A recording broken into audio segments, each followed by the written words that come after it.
আমাৰ এই মনসা পূজাখন প্ৰত্যেক 3 বছৰৰ অন্তৰে অন্তৰে আয়োজন কৰা হয়। এইবাৰ পূজাখন 206 বছৰীয়া পূজা হ'ব। পূজাখন মে মাহৰ 24, 25 আৰু 26 তাৰিখে অনুষ্ঠিত কৰাৰ সিদ্ধান্ত লোৱা হৈছে। আমাৰ এই পূজাখনত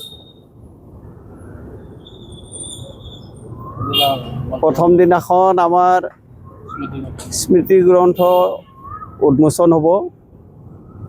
উন্মোচক আমাৰ কুলধৰ শইকীয়াদেৱ আহিব আৰু সন্ধিয়া ভাগত আমাৰ ওজাপালি আমন্ত্ৰণ কৰা হৈছে। ওজাপালিসকল আহি প্ৰথম তেওঁলোকে আমাৰ মন্দিৰৰ ঘট বুৰুৱা বিধি আছে। ঘট বুৰুৱা বিধি মতে আমি বশিষ্ঠ মন্দিৰত ঘট বুৰাবলৈ যাম।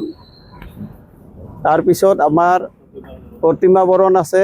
প্ৰতিমা বৰণ আমাৰ পিলিংকাটাত এঘৰ মানুহৰ পৰা প্ৰতিমাটো দান কৰে। তেখেতসকলৰ পৰা আমি প্ৰতিমা বৰণ কৰি ওজাপালি লৈ যাই প্ৰতিমা বৰণ কৰি অনা হ'ব।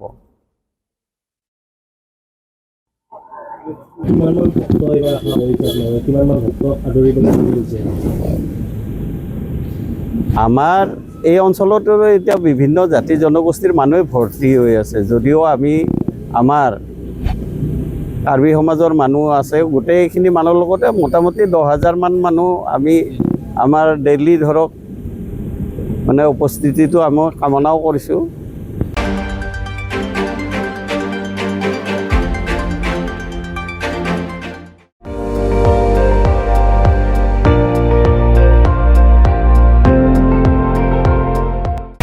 আপুনি চাই আছে ND24, সৰ্বশ্ৰেষ্ঠ নহয় সৰ্বোত্তমৰ দৌৰত।